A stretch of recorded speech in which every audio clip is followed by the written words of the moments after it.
yeah, we're live. Chris is looking at bad memes. Very bad memes. Not naughty memes. Just bad. Dad joke bad memes. But we're going to be getting going here in just a minute. We're going to let our friends at the Vibe Radio Network catch up with us. And then we'll go ahead and get underway. But get off the meme page. Yeah, I'll get off the meme page. I will get all settled in here for our show for this evening. Because Haunts of Richmond is live, and we have 3 people watching already. Hey, how's it going? And Una says it's too hot. Say hi, Una. It's way too hot. It is sweltering. It's pretty Your show close. will go live in 5 seconds. 4, 3, 2, 1. I know, we're cute. Those are Daddy Pete's. Blog Talk Radio. Now we got everybody from Facebook and the Vibe Radio Network. So, hey, good evening, everybody. And Patrick says memes are fun.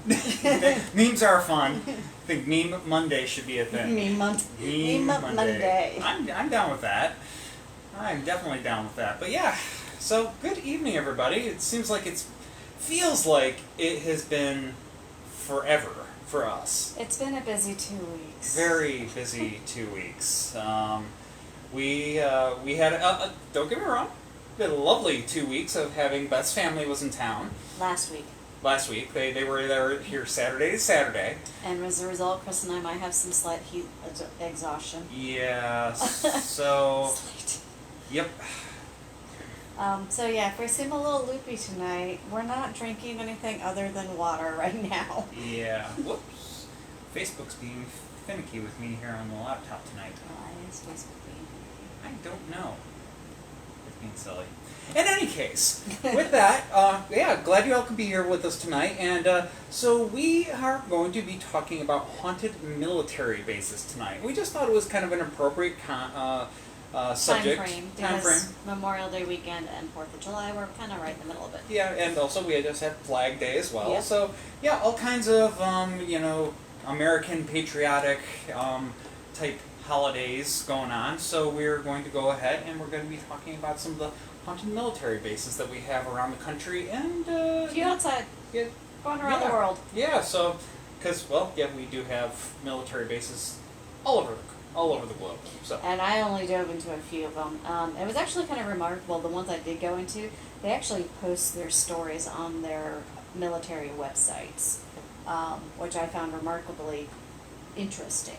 yeah, and I think it's hard to say. I don't know why that is. I'd be curious if anybody knows why some military bases might be much more open to it than others. Maybe it has something to do the individual commanders at each base actually get to decide, or I don't know what goes on their websites or something? Because some of these military bases seem to be very open, and as Beth said, paranormal stories on the official page for these military pages,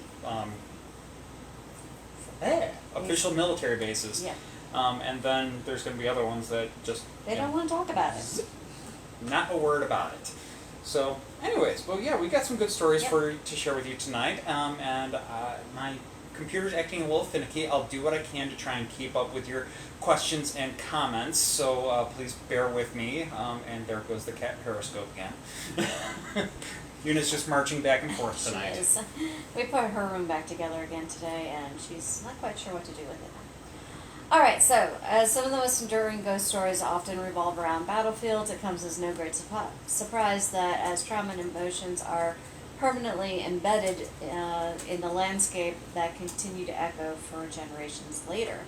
But away from the battlefield, at its core, the purpose of the military is to defend the nation, and that very often involves dealing with death.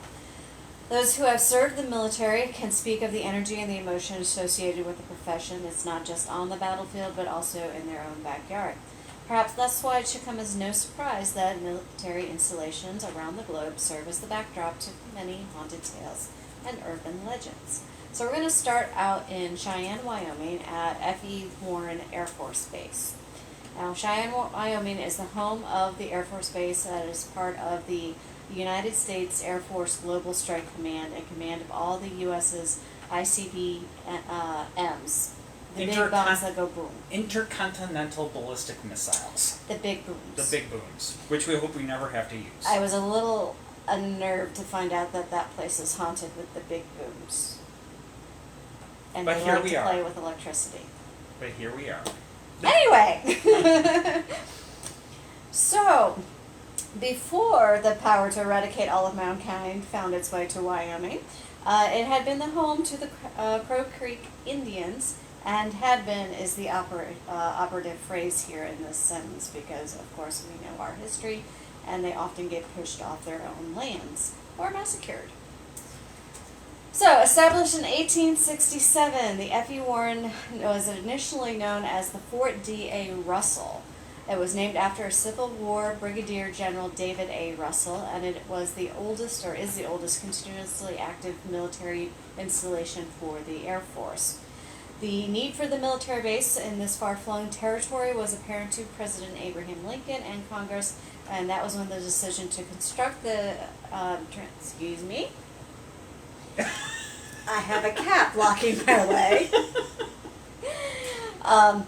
The decision to construct the Transcontinental Railroad was made, and so the main purpose of the original fort was to provide a stable environment to the railroad workers. And the soldiers stationed at the fort were undeniably good at removing potential threats, specifically those from the Crow Creek Indians.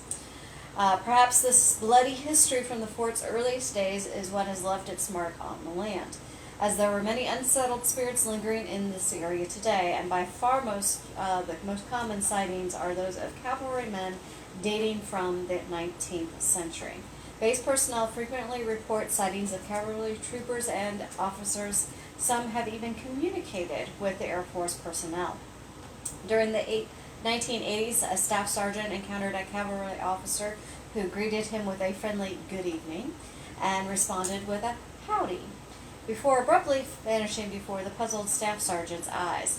It's worth noting that base personnel has actually kept a fairly heavy logbook of ghostly occurrences, adding to it each time a new incident is reported. One section of the base designated for family housing has played host to many similar sightings. The older homes have been frequented by soldiers of the days past for many, many years. One reported incident, a daughter of one of the service families awakened in the middle of the night to see what she described as a cavalry officer standing in her playroom. The spirits have not been reported to be threatening, but they can be unsettling to say the least. Now, one of the most famous ghost stories on the base takes place in Quarters 80. This is often referred to as Gus's Quarters. During the early days of the fort, Quarters 80 was a home to a young officer and his wife. Now, he was away a lot of the time on military maneuvers, and one day he came home early, only to find that his wife was being entertained by another soldier in the upstairs bedroom. Entertained. So, with his escape route blocked by said angry husband, the soldier took an alternative route by leaping out of the second-story window and accidentally hanging himself on the clothesline. The soldier wasn't even able to escape in death because he seems to have taken up permanent residence in the quarters, and people refer to him as Gus. Gus is notorious for moving objects around the house, opening cabinets, and rearranging the furniture. He has never harmed anyone. In fact, some people say he might be looking for the trousers he never got before he jumped out the window. Seems legit. Ghost without trousers running around jumping out a window. Beware. In other quarters on the fort, there's another tale of a romantic indiscretion gone awry. The story goes that in the 1890s, an officer at the base was transferred to another post, and he failed to inform his mistress of the transfer. Now, she was left behind in such an abrupt manner and heartless manner that she actually committed suicide. Her spirit is still seen walking around the upper floor of the house, where she knew love and heartbreak before meeting her end.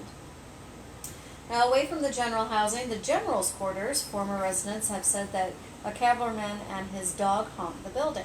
Whenever a new general moves in and tries to remove a certain picture frame from the attic wall, he's guaranteed nights filled with eerie noises, complete with a dog barking, until the frame is actually hung back in its original place.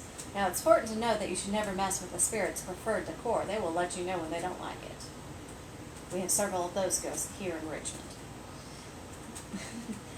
Now, spirited encounters are not limited to the housing at F.E. Warren. The base has its own cemetery located adjacent to the officers' quarters.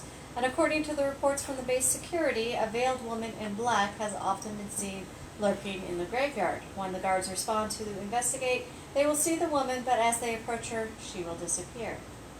Now, one corner of the base is an area designated for rest and relaxation amongst Wyoming's beautiful and natural resources, aka Fan Camp.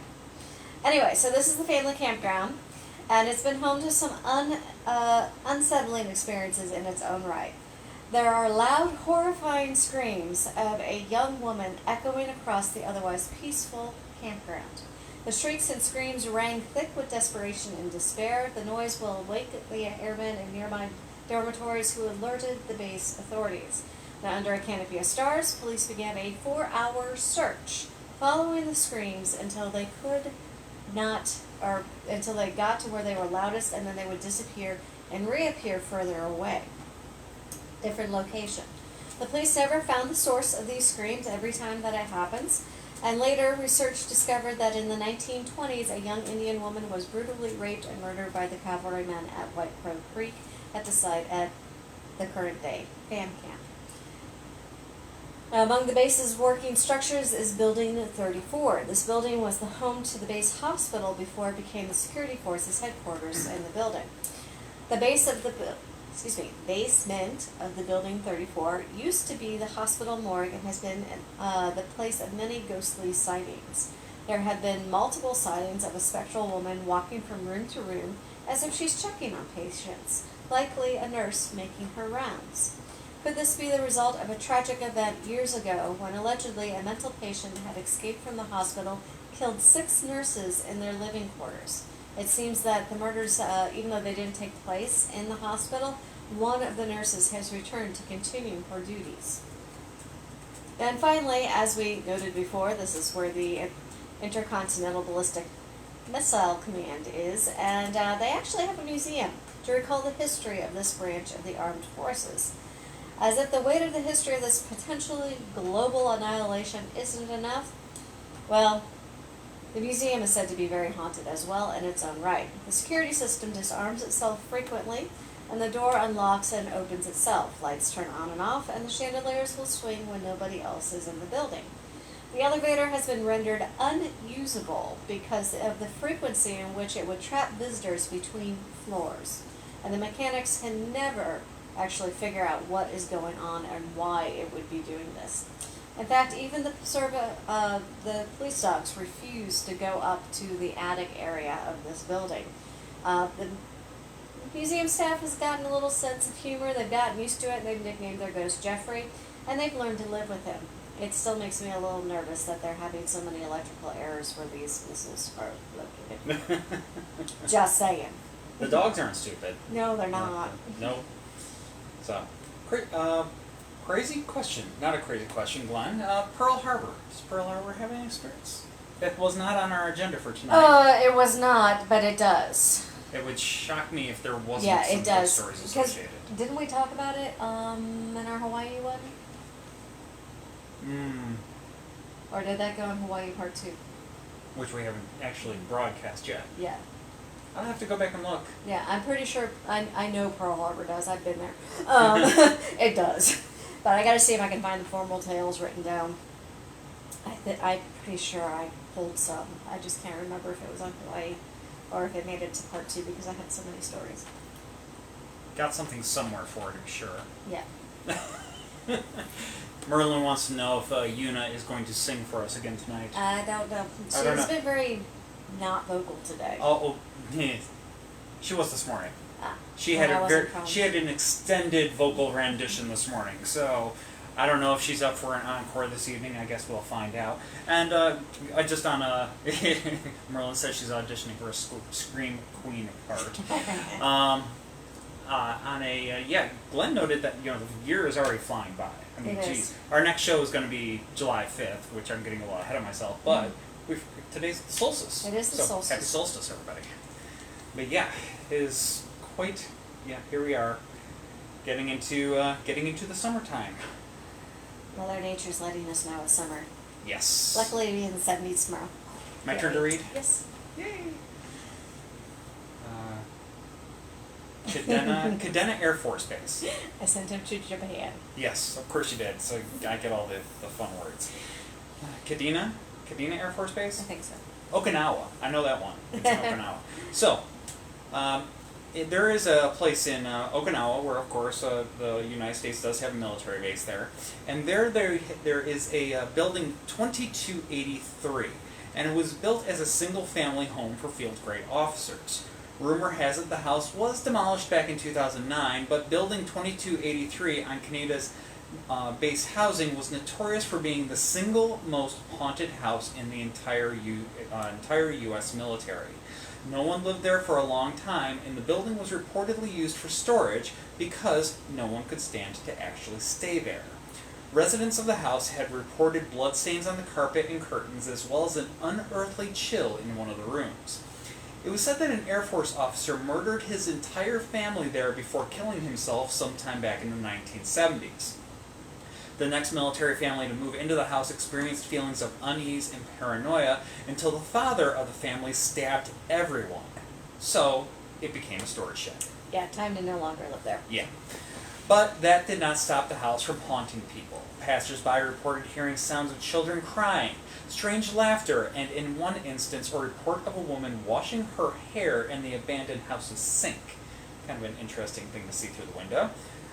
You might ask what took the Air Force so long to tear the house down, which is a valid question. Kadena reportedly attempted to tear it down, but workers attempting to destroy the building reported headaches, hallucinations, and suffered from a high rate of on-the-job injuries. Teachers at the daycare center next door, yes, there was a child's daycare center next door the whole time, complained of children on the playground throwing toys over the fence because the little kids on the other side asked them to. That's creepy. Ghost kids. Yay. Other reports have cited ghostly phone rings despite there being no phone line attached to the house, faucets turning on by themselves, curtains opening, and even a sighting of the house glowing.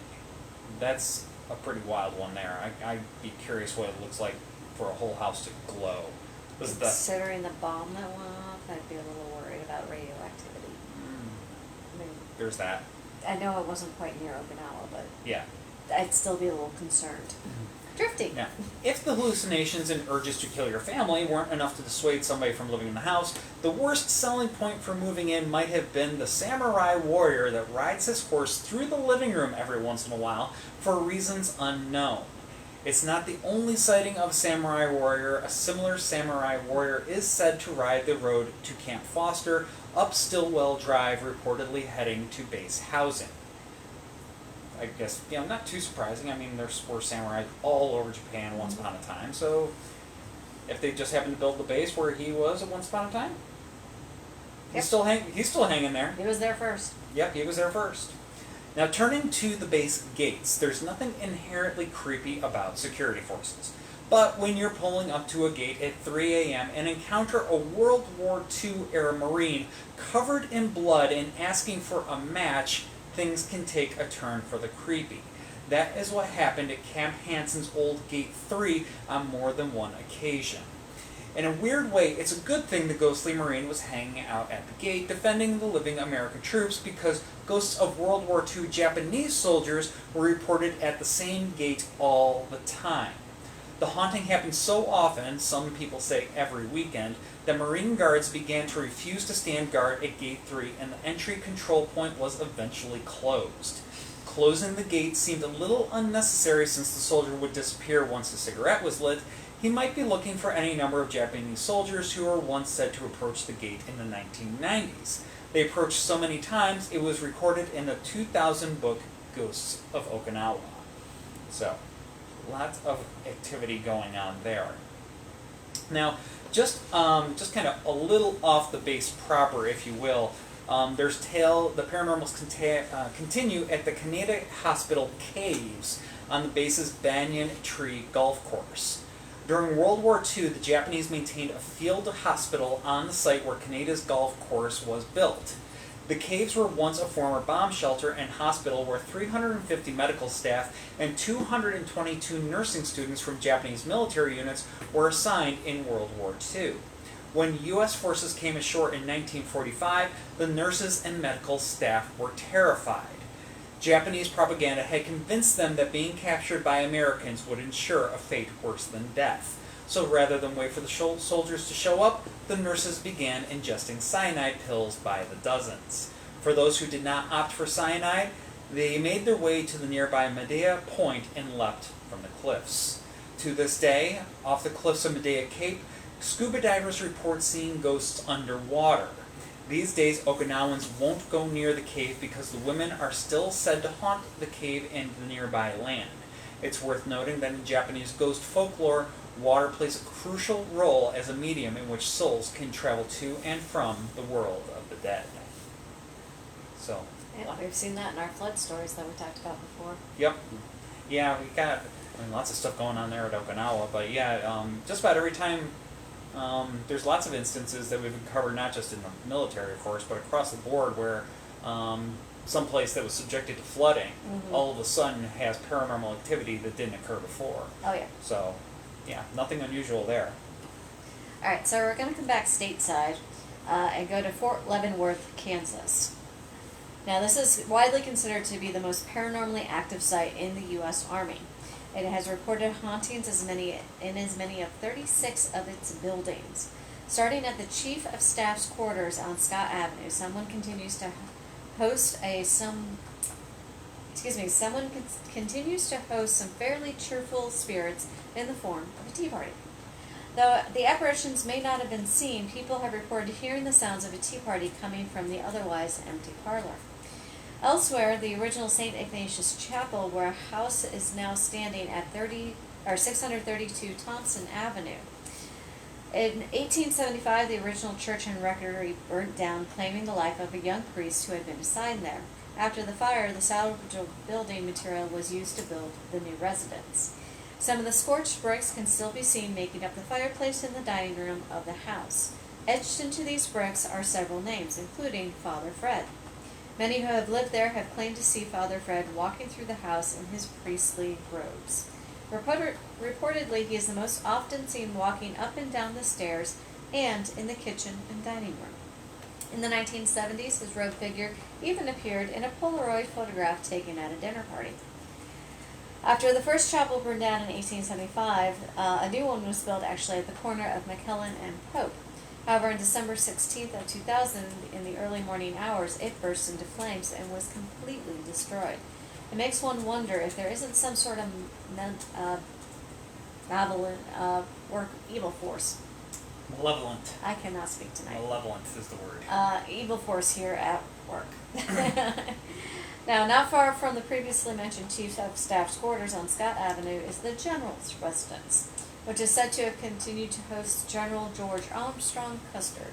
Often seen roaming on the first floor of the old residence, his spirit supposedly lingers because Fort Leavenworth was the site where he was court-martialed in 1867 for leaving his command and mistreating his troops. The hearing was held in the commanding general's quarters, where Custer was found guilty and given a year's suspension without pay.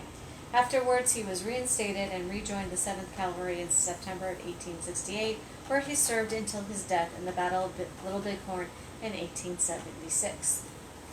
Although there are the old disciplinary barracks, which were mostly torn down in 2004, the building that had 12 towers along the wall before the barracks closed, not all of them were actually manned. 8 Tower, which amongst those still standing had not been renovated and was never manned during the later years and that the prison was open. Now closed off, the only way you can get into the tower is to walk along from the wall to the tower. Bless you. Thank you.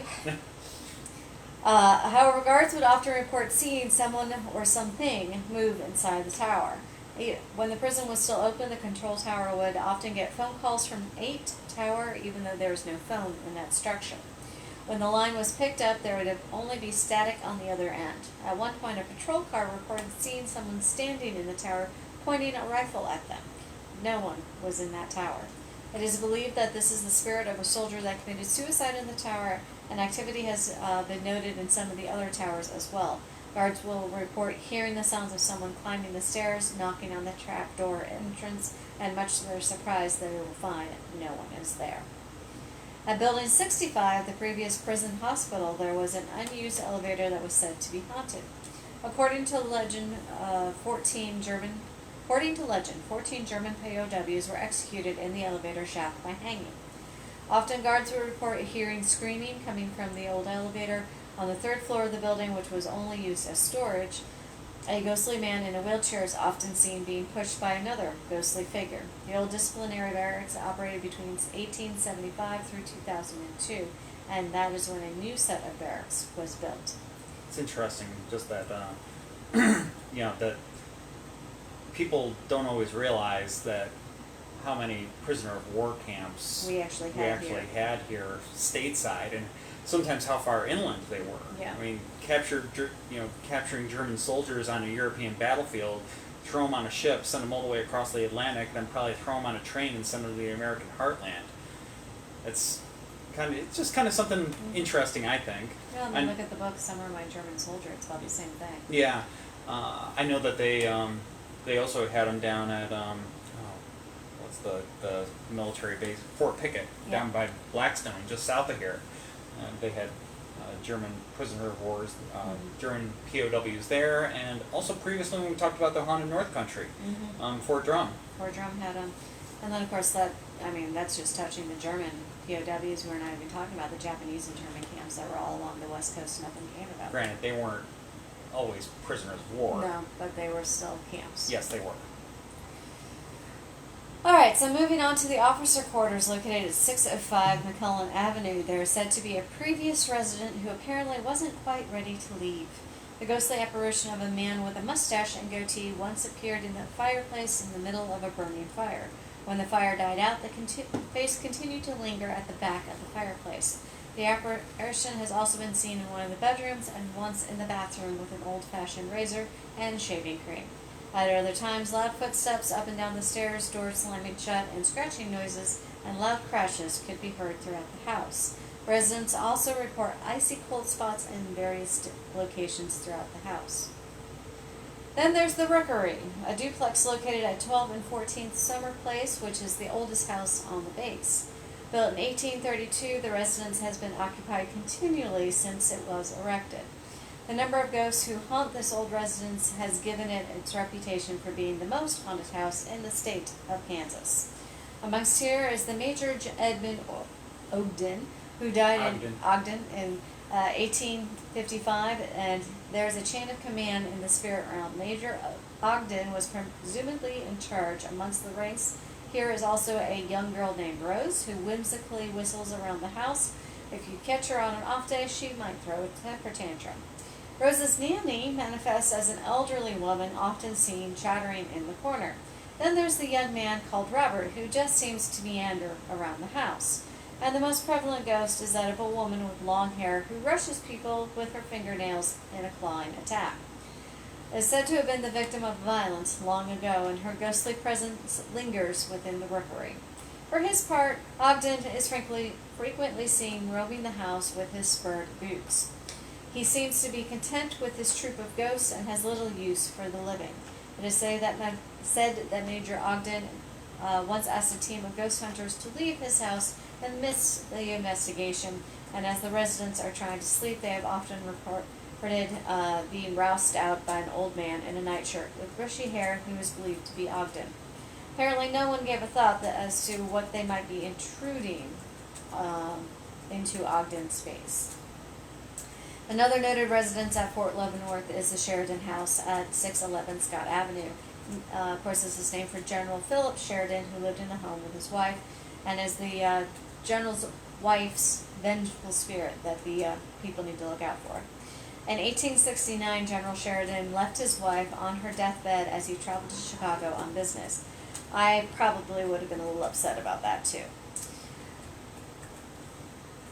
Then, of course, we have the Summer Palace, or Summer Place, excuse me. I was going to say, I didn't think there was a palace there. No, place. I was thinking to the Summer Palace in Hawaii. Anyway, The houses in this area are home to the spirit of a kind of a woman in black woolen dress and shawl. At one time, this woman was supposedly the nanny or the housekeeper who lived in the attic of one of these old homes. The benevolent spirit is said to look after the families in the area by trying to help with domestic chores such as doing the dishes and making the beds. Also drawn to the children. Apparently we're having a cat fight. Are we done?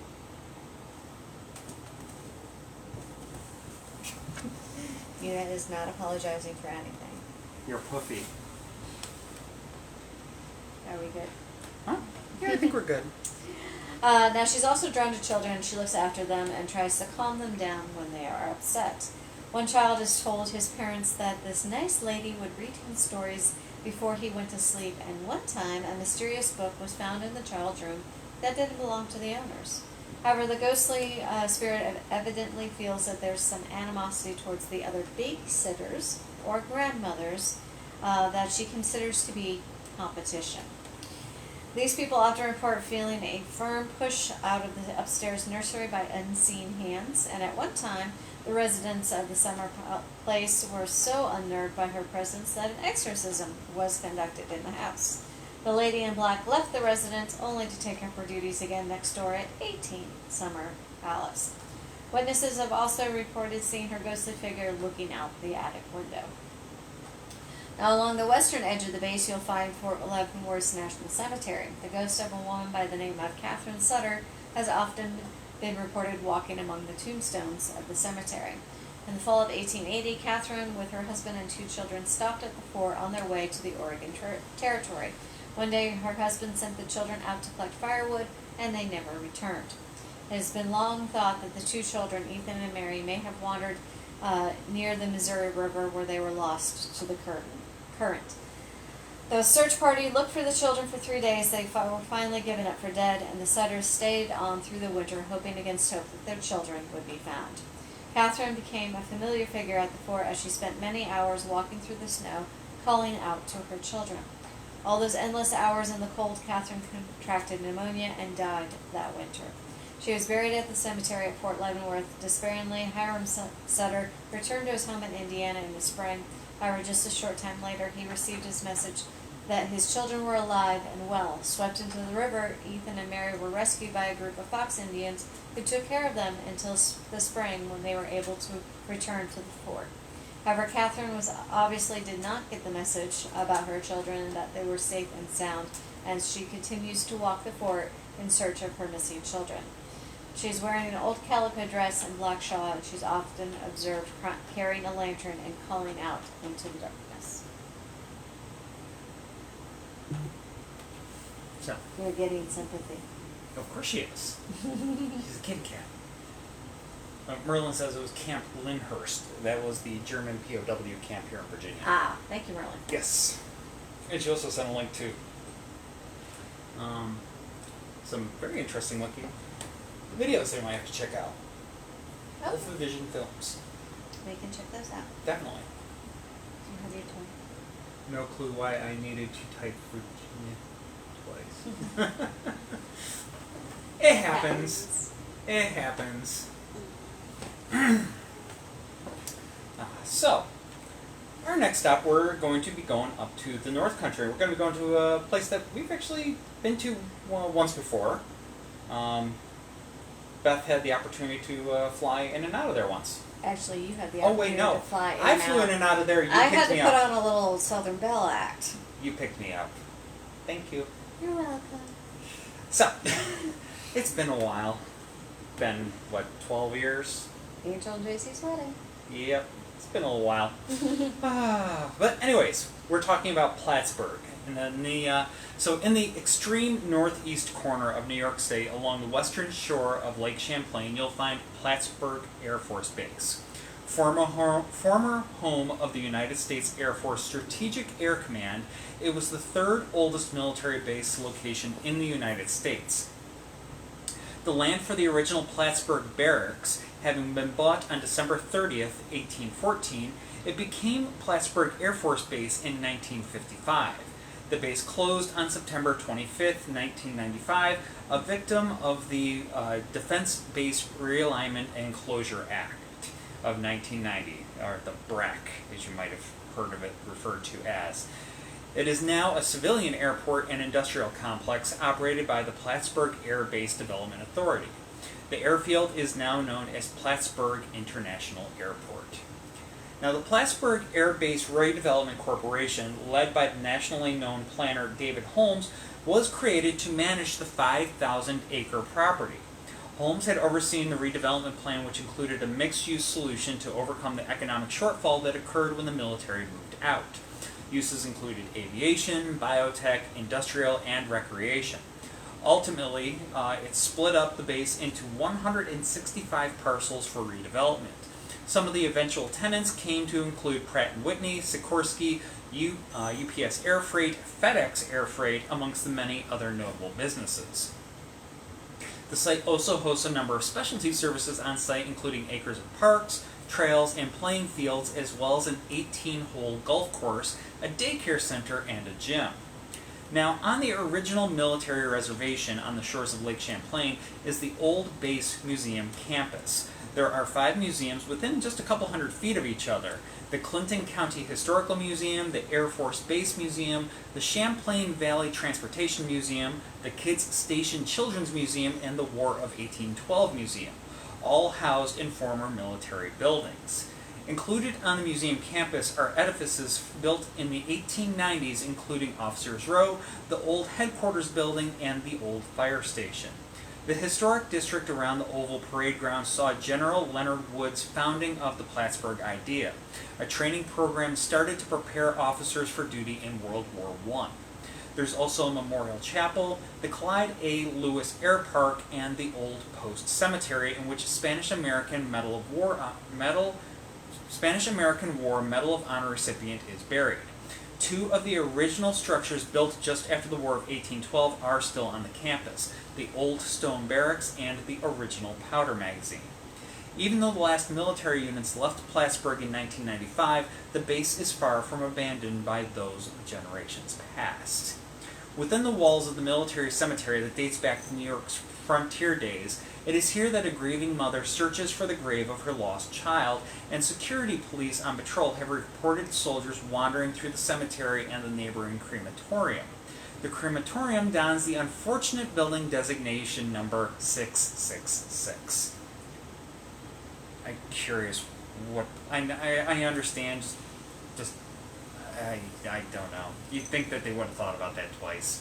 Anyways. Unless it was originally 66 and somebody added one. I don't As know. a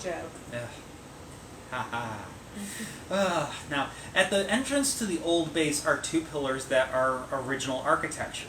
Sentries working this gate have reported a Revolutionary War-era soldier marching back and forth between the pillars, standing guard. Also haunted by some French and Indian war battles, amongst other unfortunate incidents, while it may seem odd to see soldiers from these eras before the fort was established, the region was heavily involved in the conflicts of the 1700s. The building that was used as the gym saw other service in days past. There was an old morgue for storing the mangled body parts of grievously wounded soldiers, and it served as an insane asylum as well. Because what 2 worse things could you use a building for over the years? And yeah, nightmare fuel. Anyways, before that it was an old army base during the Battle of Plattsburgh in the War of 1812, so with its grim history, it's no surprise that the building hosts various chilling activity. Screams throughout the night, pounding coming from doors where the morgue was, hearing the gym weights being moved around when no one's there, and the sounds of people walking on the upper floor, which is now a track, have also been reported. It's enough for some people to keep working out during the daylight hours. The Military Finance Building was once used as a surgical hospital. The basement walls are still painted red to hide the bloodstains, and security police canine units refuse to go into the basement of this building. Just like before, the dogs aren't stupid. There was a fire in one of the wings, causing many of the bedridden patients to be burned alive, and people have reported hearing their screams to this day. From different events across the base, one witness shared his story. Now, This is in his words. I was on Plattsburgh Air Force Base for NCO Leadership School in 1991, so I lived on the old base and in dormitory. On a Friday night, everyone went into town, and I was probably the only one to stay behind. I was running around the track, and I did about 15 miles before I stopped. I was drinking water while I did a lap walking to cool down, and as I came around the flagpole between dorm and the gym, there was a girl walking, and I started walking towards her, yelling, "You can't be walking back there, it's very dangerous." The girl was wearing white and looked like a goth teenager. I did notice that the closer I got, the brighter the light was between the dorm and the gym. I went into the dorm and called the security police. A car came by with two security police officers, and I excitedly told my story that it's dangerous behind there on the railroad tracks. It's on a hill. They looked at each other in a serious manner and said, "Should we tell them?" They said they see ghosts all the time, and the girl is the one that we have seen plenty of times before. I called their sergeant, and he confirmed that he has also seen her. Needless to say, the security patrol did not feel the need to go tromping around, seeing if they could track this girl down. The narrator here, he says, "I didn't believe, and I thought it was a practical joke. I went into the dorm and took a shower and went to bed. Later, I saw a ghost show on TV, and they spoke about the exact story of seeing a teenager walking on the tracks on the old base." Don't you love it when that happens? You talk about something, and all of a sudden you turn on the TV later, and boom, there it is. It actually does happen. It does. We've had that happen a few times to us. It's weird. From a different personal account from a former airman stationed at the base, he stated that I was active duty Air Force in the 80s and stationed at Plattsburgh Air Force Base. As a member of security police, we would work airfield security, and when we had 3 to 11 p.m. shifts, we would quickly change after work and secure keys to the old gym on the old post. We would have some great pickup basketball games, sometimes until 2 a.m. One night, I offered to stay behind to lock up. I had a new roommate and wanted to shower at the gym so as to not wake him up. My fellow airmen gave me a speculative look, asking, "Are you sure?" I told them, "Yeah, no worries," and they headed out. I admit it was a lonely feeling, but I figured I would just take this quick shower and leave. Also, I like to challenge my own courage sometimes. While showering, the lights in the basement went out. To this day, I do not know if it was caused by a motion sensor or something else. They came back on, and I changed and went up to the basketball level. I remember hearing something that might have been whistling. Years later, I heard of stories about such noises at the gym. I wanted to make sure that I wasn't locking anyone in, so I called out a couple of times, but there was no answer. In retrospect, I definitely felt an odd presence in there, however, nothing solid like seeing an apparition. Spirits were playing with him a little bit. Like somebody thinks they're brave enough to stay after dark all by themselves. Okay, we'll mess with you. Yep. Don't challenge. No challenging. Any comments since Merlin? Nope, nothing new. Alright, so we're going to jump over to Missouri to the Jefferson Barracks. Jefferson Barracks was officially established on October 23rd of 1826. The fort was named in honor of the former president, Thomas Jefferson, who had died earlier that same year. The earliest role for the Jefferson Barracks was to house soldiers protecting the settlers from the Indian attacks. In April of 1832, a steamer of troops set north to participate in the Black Hawk War. A young lieutenant named Jefferson Davis, who would later on go to serve as president of the Confederacy during the Civil War, was assigned to escort the captured Indian leader back to Jefferson Barracks. In 1836, other troops from the post would be sent to Florida to take part in the battles against the Seminole Indians. Jefferson Barracks was used for many years as a staging area, post and military hospital from the early days of the frontier until World War II. The National Cemetery located here was established in 1863, and like so many of the buildings on the post, the ghost stories have thoroughly come out. Now, many of the tales of the Jefferson Barracks revolve around the old buildings and the former hospitals where so many men died after being wounded on battlefields. In January of 1922, President Warren G. Harding ordered a section of Jefferson Barracks to become the home for the Veterans Hospital, which opened in March of 1923. The physicians here were given the task of caring for the wounded and invalid soldiers, and the hospital began providing continuous treatment for veterans until the base closed down. During the years of its operation, the building became known as hosting a ghost. According to a story, there was once a private Halloween party that was held at the hospital. Security officers who worked the gate later commented to one of the party organizers about the excellent Civil War officer's uniform that one of the guests had worn to the party. The official was taken aback and replied that no one had been wearing such a costume. The security officer said it was just a surprise because he distinctly remembered the man in a Civil War era uniform who had entered the hospital grounds, presumably to attend the party that was going on. A similar version of the story involves the same Halloween party at the hospital. The host of the party, who was one of the officials at the hospital, noticed a man in a Civil War officer's uniform sitting on a stone wall at the edge of the throng of guests. The host walked over to the man and asked him how he liked the party. The soldier whispered a hoarse reply, "Liked it good," he said. The host apparently miffed at the guest's crude reply, turned around and started to walk away. However, he looked back over his shoulder a few moments later and saw the man in the Civil War costume was gone. He later discovered that no one invited the party or attendants that night actually had worn such a costume to the event. At the former hospital is not the only site known for its ghosts. There have been stories about the post for many, many decades. During the Civil War, for years, the soldiers guarded the train depot and the railroad tracks that were located along the Mississippi River. They also guarded the headquarters building that was located on the bluff above the depot. One night during the Civil War, a sentry was walking to his post near the building, and as he rounded the corner, he reportedly observed a solitary figure walking up the grassy hill from the train yard. As the soldier stood watching, he realized that the man was not a person at all, but what he described as a blurry spook. Stories about the headquarters building continue to be told, and stories range from encounters with the ghost of a Civil War era officer to strange sounds that cannot be logically explained, and it's not uncommon for the security officers to hear footsteps and rustling sounds in the building when nobody is present.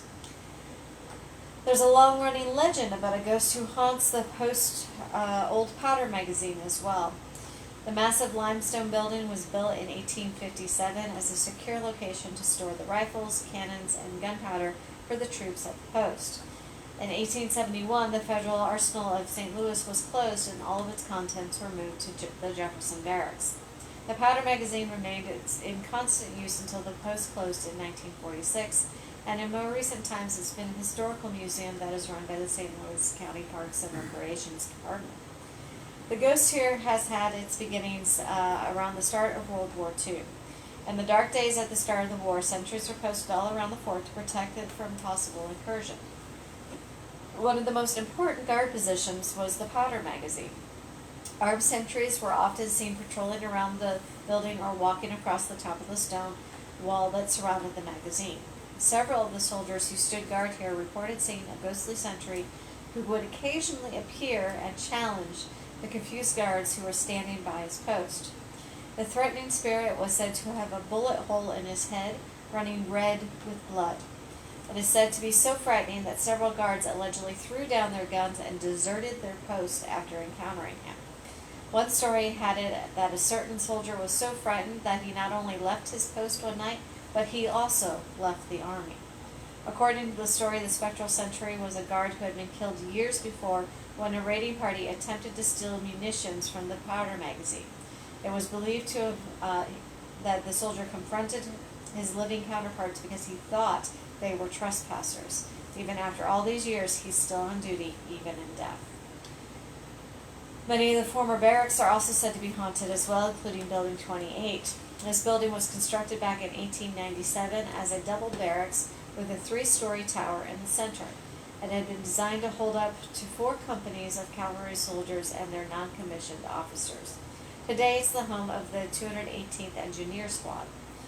Throughout the 1970s, men working inside of the building reported hearing ghostly footsteps pacing the corridors of the building. One night, a man was working on some training records for an upcoming inspection when he heard someone walking around on the second floor above his office. He didn't think anyone else was in the building, but as it simply sounded like another soldier working upstairs, he didn't bother to check on him. Later, though, more footsteps joined the first set, and the noise became very distracting as he tried to finish his reports. Finally, he tossed aside his papers and went upstairs, but when he got to the area he believed the sounds had been coming from, there was nobody there. He looked around for a few moments and then decided to write the whole thing off to his imagination. However, as soon as he got back downstairs to his desk, the footsteps began again. This time he decided just to wrap up his reports and call it a night. Probably a good idea. One evening in the fall of 1980, wow, my dyslexia just kicked in. It's okay. Chief Master Sergeant Eugene Ackner and several other Air National Guard NCOs were working late in the building. When they decided to leave for the night, a group turned out the lights, locked the doors, and walked out into the parking lot in the front of the building. They stood talking for a few minutes, and then as they started to leave, Ackner actually happened to look up and noticed one of the lights on the third floor of the building had been accidentally left on. He dispatched the lowliest ranking of the small group back to the building to turn it off. The young NCO unlocked the main doors, climbed the stairs to the third floor, and turned off the light. A few minutes later, he reappeared downstairs, and he locked the door behind him as he left the building again. As the young man walked back toward him, Chief Ackner looked up and noticed the same light was on again, even though they had just seen the other soldier turn it off. Thinking that the wiring in the old building was going bad, he sent the same NCO back into the building again to turn it off. When the NCO returned to the parking lot once more, Ackner was stunned to see the same third floor light was once again shining brightly.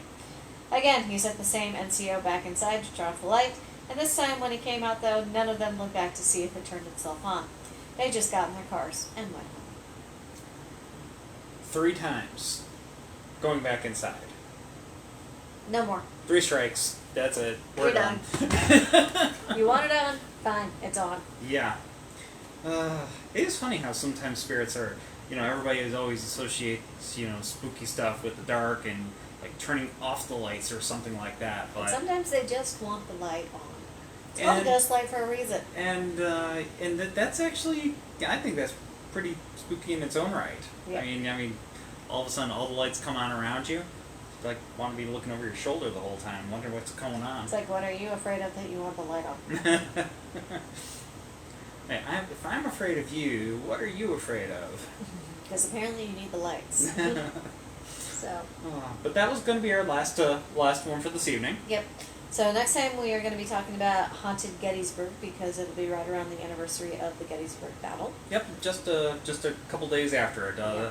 Gettysburg took place between July 1st and July 3rd, and our next show is on July 5th. So we're going to be talking about that, and I know that we've had a couple of locations on Gettysburg before with some of our other ones. With our haunted university, we talked about the seminary school that had the hospital in the basement that they still see operations going on. Yeah. Not going to talk about that one again.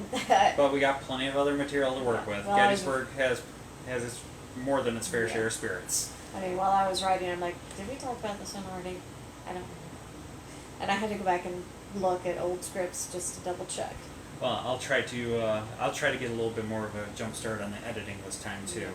I have to admit, I did not do us any favors tonight because I got through the editing, but I kind of pushed it a little bit, and hence us Stumbling a little bit over our words a few times as I put in terms of phrase that you could read okay on paper.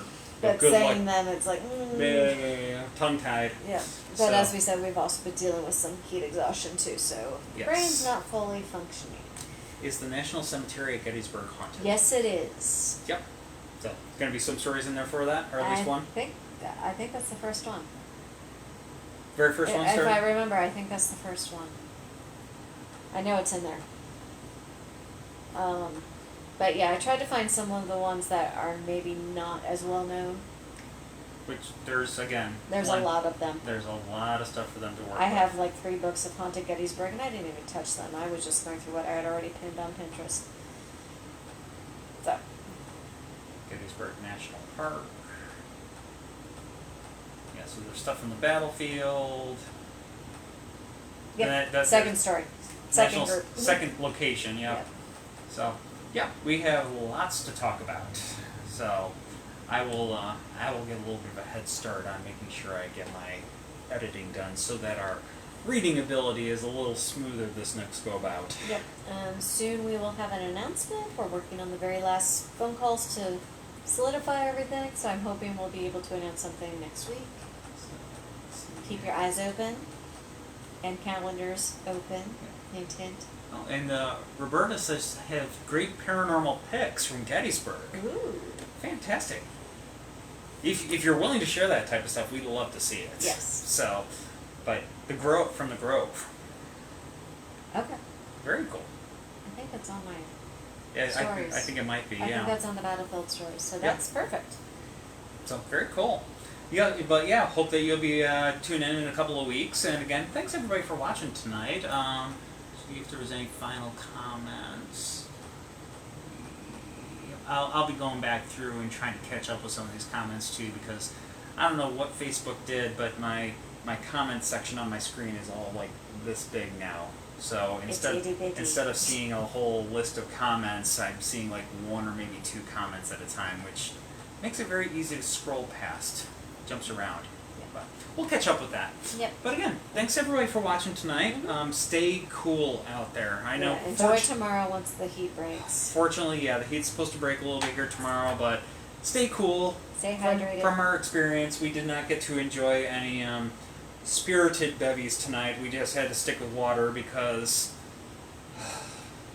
yeah. Hydrated. No, hydrating. Jeff's desperately hydrating. Yep. So again, happy solstice, everybody. Thanks again for watching. Yep. As always, if you have any questions, want to share anything with us, we are always happy to hear from you. You can drop us a note anytime. Doesn't have to be just here during the show. And I need ideas for topics. We're looking at UFOs, and I need some more ideas past that. So please shoot us some ideas past that. Yep. And we do have.